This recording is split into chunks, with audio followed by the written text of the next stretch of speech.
Assalamualaikum. Halo anak-anak pintar, apa kabar kalian hari ini? Alhamdulillah, luar biasa, selalu ceria. Pak Warta kembali menjumpai kalian di video pembelajaran secara online. Bagi kalian yang belum subscribe, jangan lupa tekan dulu tombol subscribe-nya.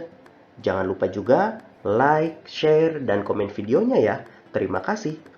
Mengawali perjumpaan kita hari ini, marilah kita berdoa bersama menurut agama dan kepercayaan masing-masing. Berdoa dipersilahkan.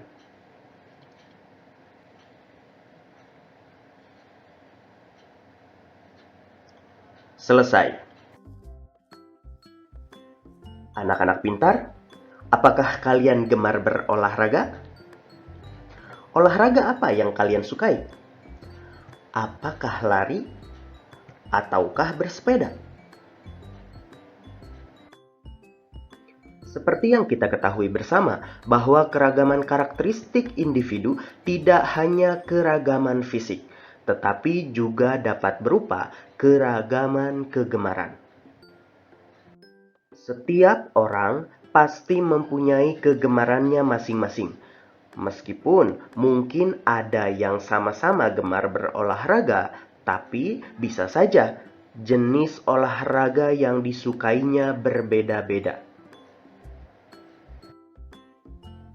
Hal tersebut juga bisa terjadi dalam sebuah keluarga. Bisa jadi masing-masing anggota keluarga memiliki kegemaran yang berbeda-beda. Nah, bagaimana dengan kalian anak-anak pintar? Apakah kalian juga memiliki kegemaran yang berbeda dengan anggota keluarga lainnya? Cobalah kalian lakukan wawancara kepada semua anggota keluarga yang ada di rumah kalian. Tanyakan kepada mereka mengenai kegemaran masing-masing. Kemudian tuliskan hasilnya dalam sebuah tabel. Kalian bisa menuliskannya pada tabel berikut ini, yaitu tabel tentang kegemaran masing-masing anggota keluarga. Dari mulai ayah, kegemarannya apa, kemudian ibu, kegemarannya apa, kakak kalian, kegemarannya apa, dan kalian sendiri, apa kegemarannya, kemudian adik kalian, kegemarannya apa. Apakah kegemaran kalian semua dalam keluarga itu sama? Ataukah berbeda-beda? Pak Warta yakin pasti ada di antara kalian yang kegemarannya berbeda dari yang lainnya. Bahkan anak kembar sekalipun, dia biasanya memiliki kegemaran yang berbeda-beda. Pak Warta, memangnya mengapa sih kita harus mengetahui kegemaran orang lain? Nah, anak-anak pintar, dengan mengetahui kegemaran masing-masing anggota keluarga, kita akan lebih memahami mengenai apa yang disukai dan yang tidak disukai oleh mereka. Dengan demikian, kita bisa meminimalisir perselisihan yang bisa terjadi antar anggota keluarga. Anak-anak pintar, kita telah mengetahui bersama kalau lingkungan mempengaruhi kegiatan ekonomi penduduk. Tahukah kalian tentang kegiatan ekonomi? Apa sih yang dimaksud dengan kegiatan ekonomi? Kegiatan ekonomi adalah kegiatan yang dilakukan oleh manusia untuk mendapatkan penghasilan, barang, atau jasa tertentu dengan tujuan mencapai kesejahteraan dalam hidupnya.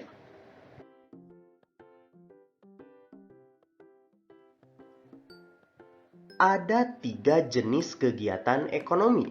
Yang pertama yaitu produksi, kemudian distribusi, dan konsumsi. Apakah kalian masih ingat apa itu produksi, distribusi, dan konsumsi? Produksi adalah kegiatan menghasilkan barang dan jasa.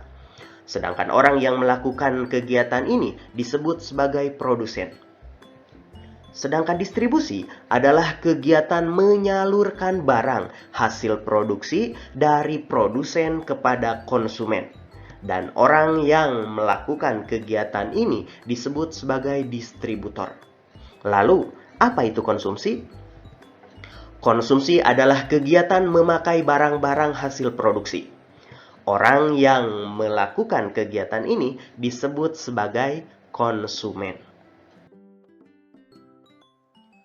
Untuk mengetahui lebih lanjut mengenai kegiatan ekonomi beserta contoh-contohnya, mari kita baca bersama teks berikut ini yang berjudul Kabupaten Tabanan. Tabanan merupakan salah satu kabupaten di Provinsi Bali. Kabupaten ini terletak di bagian selatan Pulau Bali. Daerah Tabanan didominasi oleh pegunungan dan pantai. Sepertiga wilayah Kabupaten Tabanan digunakan sebagai lahan persawahan sehingga kabupaten ini dikenal sebagai daerah agraris. Potensi unggulan Kabupaten Tabanan adalah bidang pertanian. Sebagian besar mata pencaharian penduduknya adalah bertani. Hasil pertanian di Kabupaten Tabanan berupa padi dan sayuran. Sayuran dihasilkan di daerah bertopografi tinggi seperti Batu Riti. Hasil sayuran digunakan untuk memenuhi kebutuhan hotel, restoran, dan supermarket di Bali. Selain pertanian, ternak unggulan Kabupaten Tabanan adalah ayam. Peternakan ayam buras, petelur, dan pedaging berada di Desa Udu dan Bolangan, Kecamatan Penebel. Di Kabupaten Tabanan juga berkembang industri kerajinan seperti anyaman bambu, keramik, gerabah, logam, dan perak. Industri ini berkembang di Desa Pejaten, Kecamatan Kediri. Objek wisata di Kabupaten Tabanan juga berkembang pesat. Objek wisata tersebut antara lain Tanah Lot, Alas Kedaton, Bedugul, Ulun, Danau Berantan, dan Kebun Raya Eka Karya. Perkembangan objek wisata ini mendukung berkembangnya usaha jasa seperti restoran, hotel, dan penginapan. Selain dimanfaatkan sebagai objek wisata, potensi kelautan Kabupaten Tabanan juga dimanfaatkan masyarakat sekitar untuk menangkap ikan. Dari teks tersebut, kita mengetahui bahwa ada berbagai kegiatan ekonomi yang dilakukan oleh masyarakat Tabanan seperti kegiatan produksi dan kegiatan distribusi. Kegiatan produksi yang dilakukan antara lain adalah sebagai berikut. Yang pertama, kegiatan pertanian yang menghasilkan padi dan sayuran. Yang kedua, kegiatan peternakan yang menghasilkan daging ayam dan telur. Ketiga, kegiatan produksi kerajinan yang menghasilkan anyaman bambu, keramik, gerabah, logam, dan perak. Sedangkan kegiatan distribusi yang dilakukan antara lain adalah kegiatan menyalurkan sayuran ke hotel-hotel, dan kegiatan jual beli hasil kerajinan di objek-objek wisata setempat sebagai cenderamata.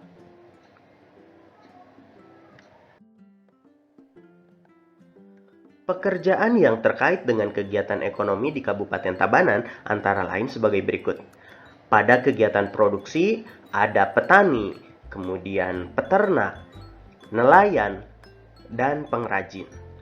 Sedangkan pada kegiatan distribusi, pekerjaan yang terlibat seperti sopir, pedagang, dan agen, hingga kuli angkut. Lalu pada kegiatan konsumsi, ada masyarakat yang makan di restoran, serta turis lokal maupun mancanegara yang berbelanja hasil kerajinan. Saatnya kalian mengerjakan tugas. Amatilah lingkungan tempat tinggal kalian, kemudian identifikasi kegiatan ekonomi yang ada di sana, dan identifikasi pula pekerjaan yang terkait dengan kegiatan ekonomi tersebut. Tuliskan hasilnya pada kolom berikut. Mulai dari contoh kegiatan ekonomi di lingkungan tempat tinggal kalian. Dari mulai produksi, ada kegiatan apa saja, kemudian distribusi ada kegiatan apa saja, lalu konsumsi juga ada apa saja. Kalian tuliskan pada kolom ini. Yang kedua, jenis pekerjaan yang terkait dengan kegiatan ekonomi di lingkungan tempat tinggal kalian. Mulai dari produksi, pada bidang produksi ada pekerjaan apa saja. Kemudian pada bidang distribusi ada apa saja. Dan konsumsi ada pekerjaan apa saja. Silahkan kalian tuliskan. Kemudian kesimpulan dari hasil pengamatan tersebut apa? Silahkan kalian tuliskan di buku tugas kalian masing-masing. Selamat mengerjakan. Anak-anak pintar, pada pembelajaran sebelumnya, kalian telah mempelajari tentang tokoh pada cerita fiksi. Apakah kalian masih ingat materi tersebut? Tokoh cerita fiksi dibedakan menjadi dua, yaitu tokoh utama dan tokoh tambahan.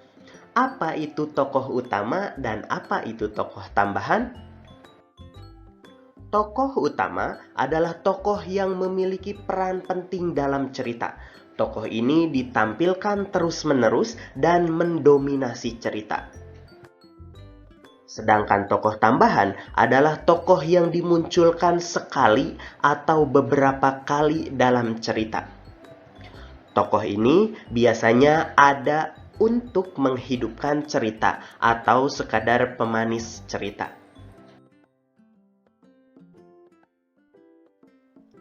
Sekarang, kalian kerjakan tugas berikut ini.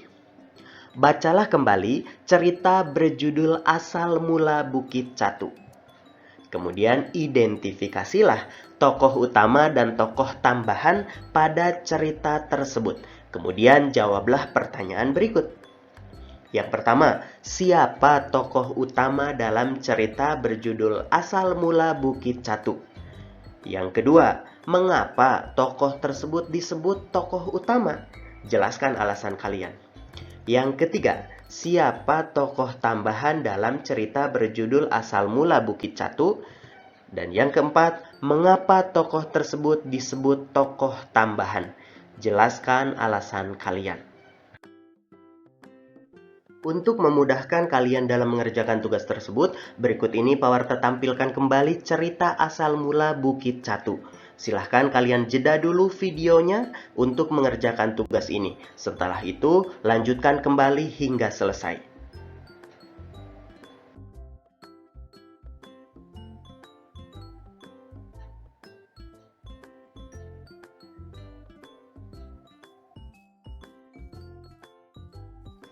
Anak-anak pintar, demikianlah materi pelajaran yang bisa Pawarta sampaikan hari ini. Pesan Pawarta untuk kalian, galilah potensi yang ada dalam diri kalian, agar kalian bisa mempersiapkan diri kalian untuk menjadi apa di kemudian hari. Akhir kata dari Pawarta, wassalamualaikum warahmatullahi wabarakatuh.